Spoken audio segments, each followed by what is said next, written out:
स्वागत है आप सभी का आपके अपने इस YouTube चैनल नेक्स्ट ज्ञान सेतु पर। आज हम लोग फिर से एनसीईआरटी सार संग्रह बुक का भूगोल भाग करने वाले हैं, जिसमें हम लोगों ने इसमें शुरू किया था सामान्य परिचय के बारे में, जिसका पार्ट 1 हम लोगों ने कर लिया है। आज हम लोग पार्ट 2 करने वाले हैं। तो यह वीडियो आपको कैसा लगा आप कमेंट बॉक्स में ज़रूर लिखिएगा। तो चलिए शुरू करते हैं आज का यह वीडियो।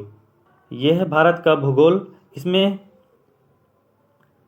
यह है भारत का भूगोल। इसमें हम लोगों ने पेज 1 और पेज 2 कर लिया है। तो आज हम लोग पेज 3 पर चलेंगे। चलिए चलते हैं आगे पेज 3 पर। इसके बारे में अध्ययन कर लिया है। मैप के बारे में भी हम लोगों ने देख लिया था। चतुर्दिक जो सीमा है भारत का, सबसे अंतिम सीमा चारों दिशा में, उसके बारे में भी अध्ययन कर लिया है। तो आज हम लोग इसके आगे वाले भाग को देखने का प्रयास करते हैं, क्या क्या दिया गया है। तो यहाँ आप देख सकते हैं दिया गया है, भारतीय मानक समय रेखा एवं कर्क रेखा एक दूसरे को छत्तीसगढ़ में काटती है। कहाँ काटती है? छत्तीसगढ़ में। अगला पॉइंट है भारत की मुख्य भूमि की तटीय सीमा की लंबाई 6100 किलोमीटर है। इसको हमने कल के वीडियो में ही कर लिया था। अगला है आपको म्यांमार भारत की सर्वाधिक सीमा किस भारतीय राज्य के साथ स्पर्श करती है? तो यह हो जाएगा अरुणाचल प्रदेश। और अरुणाचल प्रदेश का पुराना नाम याद रखिएगा, हो जाएगा नेफा। अरुणाचल प्रदेश पुराना नाम क्या है? नेफा है। अगला पॉइंट है आपको जनसंख्या की दृष्टि से भारत विश्व में कौन सा स्थान पर है? तो यह आपको पुराना डाटा है यह बुक का, इसमें दूसरा स्थान है, लेकिन वर्तमान डाटा के अनुसार भारत का स्थान जनसंख्या के दृष्टिकोण से पहला हो गया है, दूसरा स्थान पर चीन है। नेक्स्ट पॉइंट है असम की सीमा कुल कितने राज्यों एवं केंद्र शासित प्रदेशों को स्पर्श करती है? तो ये हो जाएगा आपको 7। कितना हो जाएगा? 7 हो जाएगा। असम ध्यान रखिएगा नॉर्थ ईस्ट का सबसे इम्पोर्टेंट राज्य है, याद रखना है। अगला है पॉइंट रॉस द्वीप, नील द्वीप और हेवलॉक द्वीप का नाम परिवर्तित कर क्या रखा गया है? तो ध्यान रखिएगा रॉस का नाम रखा गया है सुभाष चंद्र बोस। उसके बाद है नील द्वीप का नाम रखा गया है शहीद द्वीप, और हेवलॉक द्वीप का नाम रखा गया है स्वराज द्वीप।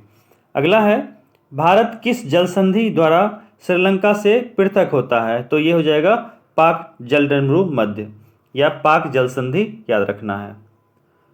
अगला है भारत का कौन सा राज्य 3 ओर से बांग्लादेश से घिरा हुआ है? तो इसके बारे में हमने कल ही चर्चा कर लिया था। ये कौन सा है? त्रिपुरा। और त्रिपुरा और बांग्लादेश के बीच जो सीमा है उसे शून्य रेखा कहते हैं। क्या कहते हैं? उसे शून्य रेखा कहते हैं, ध्यान रखिएगा।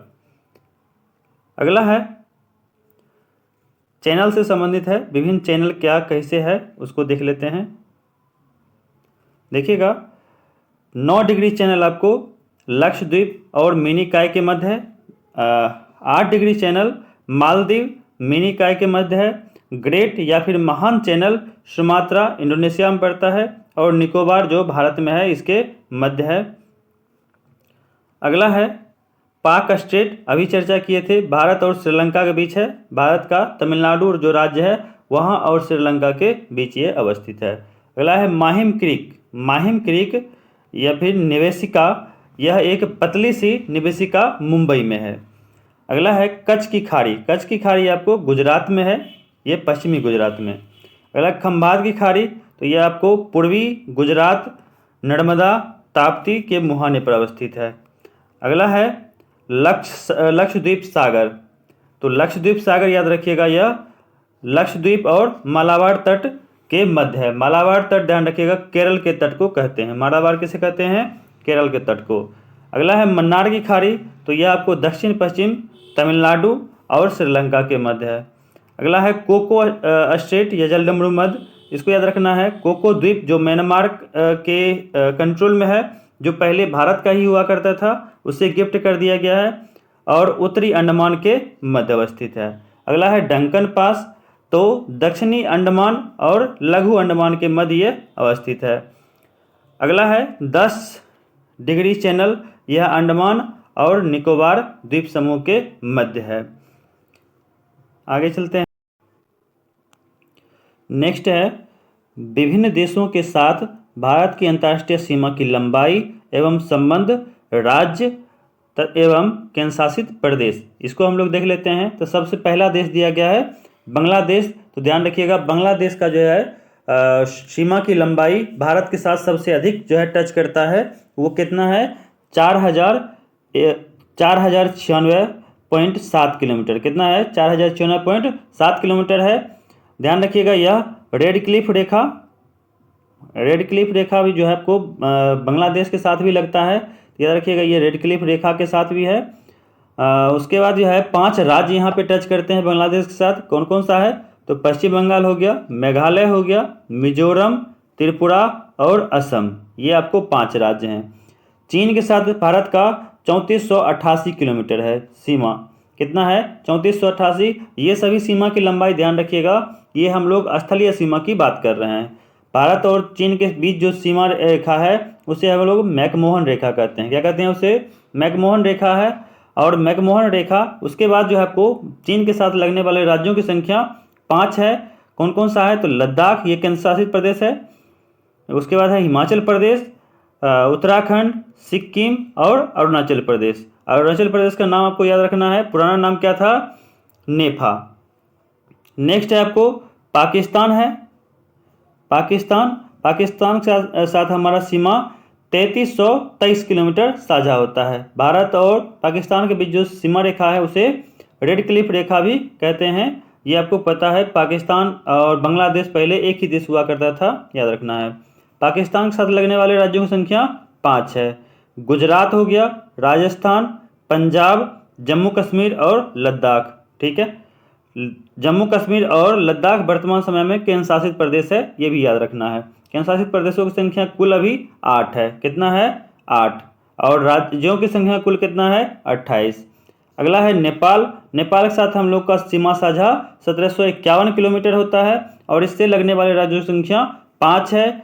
उत्तर प्रदेश, बिहार, पश्चिम बंगाल, सिक्किम और उत्तराखंड। उत्तराखंड का निर्माण ध्यान रखिएगा, ये उत्तर प्रदेश के टूटने से हुआ है। अगला है म्यांमार। म्यांमार के साथ 1643 किलोमीटर सीमा साझा होता है और इससे लगने वाले राज्यों की संख्या 4 है। अरुणाचल प्रदेश, नागालैंड, मिजोरम और मणिपुर। अगला है भूटान। भूटान के साथ ध्यान रखिएगा 699 किलोमीटर सीमा साझा होता है और इससे लगने वाले राज्यों का संख्या आपको 4 है। कौन कौन सा है? तो पश्चिम बंगाल, सिक्किम, अरुणाचल प्रदेश और असम। अगला देख लीजिएगा, अफगानिस्तान है सबसे लास्ट और सबसे कम सीमा साझा करने वाला देश अगर पूछेगा तो अफगानिस्तान है, ध्यान रखिएगा। और इसके साथ जो सीमा साझा होता है उसका नाम ध्यान रखिएगा, डुरंड रेखा है। डुरंड रेखा वर्तमान में अधिकांश जो है बाउंड्री लाइन साझा करता है पाकिस्तान और अफगानिस्तान। शुरुआत में यह भारत और अफगानिस्तान के बीच था, जबकि भारत के विभाजन के बाद यह पाकिस्तान और अफगानिस्तान के बीच है। इसके साथ लगने वाले राज्यों की संख्या 1 है और वो कौन सा है? केंद्र शासित प्रदेश लद्दाख। ठीक है, अगला है मैकमोहन रेखा के बारे में ही डिटेल लिया हुआ है। उसमें देखिए क्या है, इसको देख लेते हैं। मैकमोहन रेखा, मैकमोहन रेखा देख लीजिए। कहता है अंग्रेजों के शासन के दौरान भारत व चीन के मध्य उत्तर पूर्व में, मतलब अरुणाचल प्रदेश की बात हो रही है, में यह सीमा 27 अप्रैल 1914 ईस्वी को निर्धारित की गई थी, जिसे मैकमोहन रेखा कहा गया। इसका नामकरण सर हेनरी मैकमोहन के नाम पर किया गया, जो वर्ष 1914 ईस्वी में शिमला समझौते में इसे दोनों देशों ने सीमा रेखा के रूप में स्वीकार कर लिया था। ठीक है, तो मैकमोहन रेखा के बारे में याद रखिएगा, ये भारत और चीन के बीच है। इसका नाम किसके नाम पर पड़ा? तो हेनरी मैकमोहन के नाम पर पड़ा और यह शिमला समझौता 1914 के तहत पूर्णतः सीमा मान लिया गया है। अगला है रेड क्लिफ रेखा, इसको देख लेते हैं।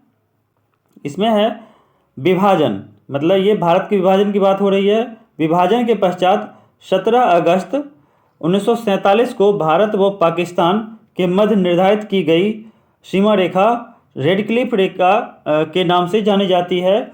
इस रेखा का निर्धारण बॉर्डर कमीशन द्वारा किया गया था। इस कमीशन का अध्यक्ष सर सिरिल रेडक्लिफ थे। इन्हीं के नाम पर इस रेखा का नाम रेडक्लिफ रखा गया। अगला पॉइंट देख लीजिएगा। अगला पॉइंट कहता है आपको, अगला पॉइंट है काराकोरम श्रेणी को उच्च एशिया की रीढ़ बैकबोन ऑफ हाई एशिया के नाम से जाना जाता है। तो याद रखिएगा, ये ज्योग्राफी में ही आपको हिमालय वाले चैप्टर में देखने को मिलता है। नेक्स्ट है आपको भारत एक दृष्टि में, मतलब भारत के बारे में सभी प्रकार के प्रश्न यहाँ पर एक जगह संग्रहित करके दिया गया है। तो इसको देख लेते हैं।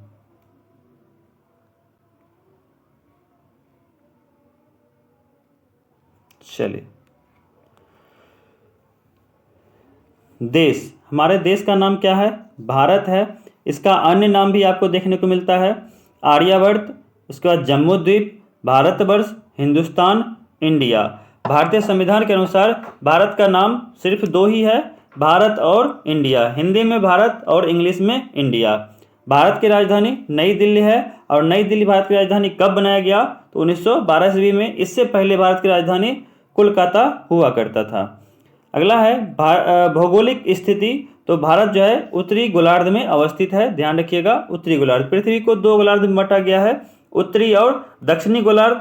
ध्यान रखिएगा, उत्तरी गोलार्ध में भारत अवस्थित है, दक्षिण गोलार्ध में अधिकांश जल है। अच्छा, याद रखिएगा, उत्तरी गोलार्ध में अधिकांश स्थलीय भाग होने के कारण उत्तरी गोलार्ध को स्थलीय गोलार्ध और दक्षिणी गोलार्ध में अधिकांश जल होने के कारण दक्षिण भाग को जलीय गोलार्ध कहा गया है। अगला है अक्षांशीय विस्तार। तो भारत का जो अक्षांशीय विस्तार 8 डिग्री 4 मिनट से 37 डिग्री 6 मिनट उत्तरी अक्षांश है। याद रखिएगा। देशांतरीय विस्तार की बात करेगा तो 68 डिग्री 7 मिनट पूर्वी देशांतर से 97 डिग्री 25 मिनट पूर्वी देशांतर के मध्य भारत का स्थिति है। ज्यामितीय आकार पूछेगा तो चतुष्कोणीय है। भारत का ज्यामितीय आकार कैसा है? चतुष्कोणीय है। भारत का मानक समय, याद रखिएगा, 82.5 डिग्री पूर्वी देशांतर को माना गया है, जो इलाहाबाद के समीप मिर्जापुर से गुजरता है। ध्यान रखिएगा, मिर्जापुर में भी अगर पूछ देगा तो मिर्जापुर के नैनी से गुजरता है। कहाँ से गुजरता है? मिर्जापुर के नैनी से। ग्रीनविच मध्य समय से यह 5.5 घंटा आगे है। 5.5 घंटा आगे है। 82.5 डिग्री पूर्वी देशांतर भारत के 5 राज्यों, इसके बारे में हम लोगों ने चर्चा कर लिया है। उत्तर प्रदेश, मध्य प्रदेश, छत्तीसगढ़, उड़ीसा और आंध्र प्रदेश से होकर गुजरती है। ठीक है। अगला पॉइंट है भौगोलिक विस्तार। तो भौगोलिक विस्तार में याद रखिएगा, लंबाई, उत्तर से दक्षिण भारत की लंबाई 3214 किलोमीटर है और चौड़ाई आपको पूर्व से पश्चिम कितना है? 2933 किलोमीटर है। स्थलीय सीमा की लंबाई कुल 15,106.7 किलोमीटर है, जबकि जलीय सीमा की कुल लंबाई आपको 7516.6 किलोमीटर है। प्रादेशिक जल सीमा समुद्र तट से 12 समुद्री मील तक होता है। कितना होता है? 12 समुद्री मील तक होता है प्रादेशिक जल सीमा। इसके अलावे भी होता है, उसको देख लीजिए। संलग्न क्षेत्र, इससे लगा हुआ क्षेत्र कितना होता है? उसे कहते हैं प्रादेशिक जल सीमा से आगे 24 समुद्री मील। प्रादेशिक जल सीमा इसका बात कर रहे हैं, इससे आगे 24 समुद्री मील तक के क्षेत्र को संलग्न क्षेत्र कहते हैं, मतलब उससे लगा हुआ। उसके बाद होता है अनन्य आर्थिक क्षेत्र। तो यह आपको संलग्न क्षेत्र जो आपको लगा हुआ है, इसका बात कर रहे हैं। इससे आगे संलग्न क्षेत्र से आगे 200 समुद्री मील तक ये आपको अनन्य आर्थिक क्षेत्र होता है। तो याद रखिएगा, सबसे पहले प्रादेशिक सीमा जो आपको भारत के जो ये कोस्टल एरिया है इससे लगा हुआ 12 समुद्री मील। इसके आगे आपको होगा 24 समुद्री मील और उससे आगे जो होगा 200 समुद्री मील होगा। वो सभी भारत के हिस्सा ही होता है। सभी का अलग अलग क्राइटेरिया होता है, उसको ध्यान में रखना है। अगला पॉइंट है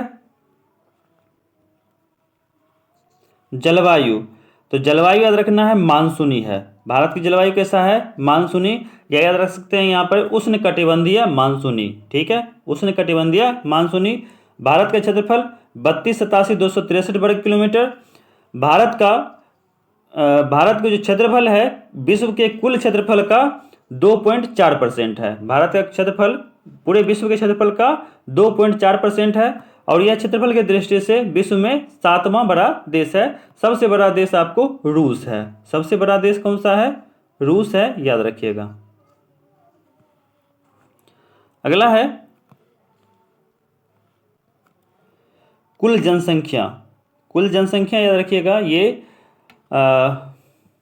121 करोड़ है। और ये आपको 2011 के जनगणना के अकॉर्डिंग है। वर्तमान में आपको 2025 में जनगणना शुरू होने वाला है या फिर शुरू हो भी गया है, जो आपको अगला वर्ष में रिपोर्ट इसका मिल जाएगा। भारत की जनसंख्या कितना है?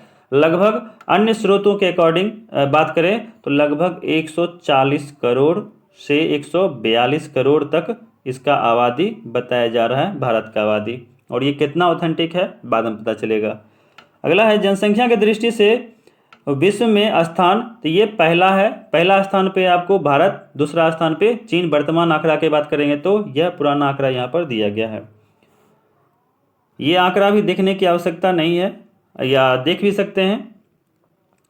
पुरुष की संख्या आपको 2011 की जनगणना के अनुसार इतना दिया गया, 62,32,70,258। जबकि महिला की जनसंख्या 58,75,84,719 बताया गया है।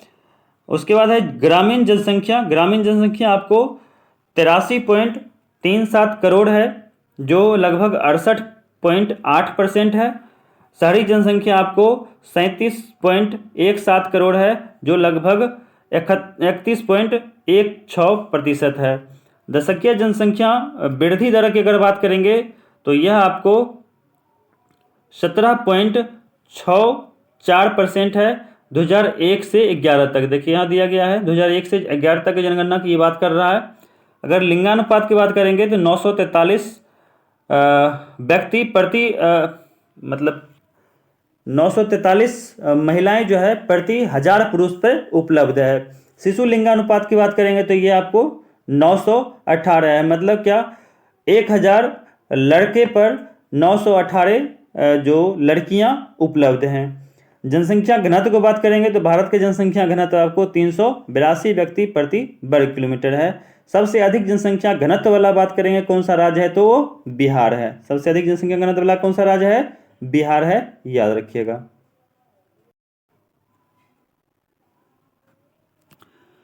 कुल साक्षरता भारत में अभी जो है 2011 की जनगणना के अनुसार 74.04% है, जिसमें से पुरुष साक्षरता 82.14% है, जबकि महिला साक्षरता 65.46% है। अनुसूचित जाति की संख्या की बात करेंगे तो 20,13,78,086 है, जो कुल जनसंख्या का 16.6% है। जबकि अनुसूचित जनजाति की संख्या की बात करेंगे तो ये आपको दिया गया है 10,42,81,034, जो कुल जनसंख्या का 8.6% है। राज्यों की संख्या 28 है, केंद्र शासित प्रदेशों की संख्या 8 है। पर्वतीय क्षेत्रों का विस्तार आपको 10.7% पर है। पहाड़ी क्षेत्रों का विस्तार आपको 18.6% है। पठारी क्षेत्रों का विस्तार 27.7% है। मैदानी क्षेत्र का विस्तार 43% है। कर्क रेखा भारत के 8 राज्यों से गुजरता है। कौन कौन सा राज्य है इसके बारे में चर्चा कर लिए हैं, फिर भी यहाँ देख लीजिए। गुजरात, राजस्थान, मध्य प्रदेश, छत्तीसगढ़, झारखंड, पश्चिम बंगाल, त्रिपुरा और मिजोरम है। इसमें से एकमात्र राज्य ऐसा है झारखंड, जिसकी राजधानी आपको कर्क रेखा पर अवस्थित है। अगला है समय। समय IST भारत का, यह भारत के 5 राज्यों से गुजरता है। यह हो गया उत्तर प्रदेश, मध्य प्रदेश, छत्तीसगढ़, उड़ीसा और आंध्र प्रदेश। अगला है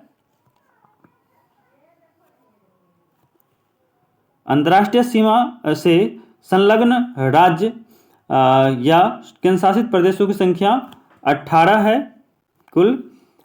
तेल शोधनशालाओं की संख्या 23 है पूरे भारत में।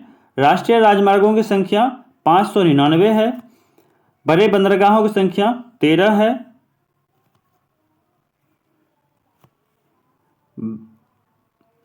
राष्ट्रीय पशु बाघ है भारत का, इसका वैज्ञानिक नाम पैंथेरा टिग्रिस है, ये भी याद रखना आपको। राष्ट्रीय विरासत पशु हाथी है। राष्ट्रीय विरासत पशु क्या है? हाथी है। राष्ट्रीय पक्षी आपको मोर है, इसका वैज्ञानिक नाम पावो क्रिस्टेटस है। अगला है राष्ट्रीय वृक्ष बरगद है। राष्ट्रीय वृक्ष बरगद, इसका वैज्ञानिक नाम आपको फाइकस बेंगालेंसिस है। पुष्प याद रखना है कमल, इसका वैज्ञानिक नाम निलंबो न्यूसीफेरा है। राष्ट्रीय चिन्ह अशोक स्तंभ है। राष्ट्रगान जनगण मन, इसका रचयिता रविन्द्रनाथ टैगोर हैं। अगला है राष्ट्रीय गीत, आपको पता है ये वंदे मातरम है, इसके रचयिता बंकिम चंद्र चटर्जी। राजकीय भाषा भारत का हिंदी है। ध्यान रखिएगा, राष्ट्रीय भाषा भारत का कुछ भी नहीं है, राजकीय भाषा है। और यह जो है राजकीय भाषा हिंदी आपको देवनागरी लिपि में लिखा जाता है। राष्ट्रीय वाक्य सत्यमेव जयते है, जो मुंडको उपनिषद से लिया गया है। सत्यमेव जयते मुंडको उपनिषद से लिया गया है। राष्ट्रीय ध्वज तिरंगा है। राष्ट्रीय नदी गंगा है। राष्ट्रीय जलीय जीव गंगा डॉल्फिन है, इसका वैज्ञानिक नाम प्लेटिनिस्टा गैंगोटिका है। इसके अलावे पुडुचेरी का भौगोलिक विस्तार अलग अलग राज्यों में है, जो तमिलनाडु में कराईकल है, केरल में माहे है और आंध्र प्रदेश में यनम है। यह आपको 3 राज्यों में अवस्थित है। यह था आज का यह वीडियो, भारत के भूगोल में सामान्य परिचय। इसके बारे में हम लोगों ने देख लिया है। यह पूरा पॉइंट आपको ख़त्म हो गया। अगला पॉइंट हम लोग अगले वीडियो में बात करेंगे। आज का यह वीडियो आप लोग को कैसा लगा कमेंट में ज़रूर लिखें और चैनल को सब्सक्राइब कर लें, अपने दोस्तों के पास शेयर भी कर दें, जिससे क्या होगा अधिक से अधिक लोगों के पास यह वीडियो पहुंच पाएगा। तो यह वीडियो आपको कैसा लगा आप कमेंट बॉक्स में ज़रूर लिखिएगा।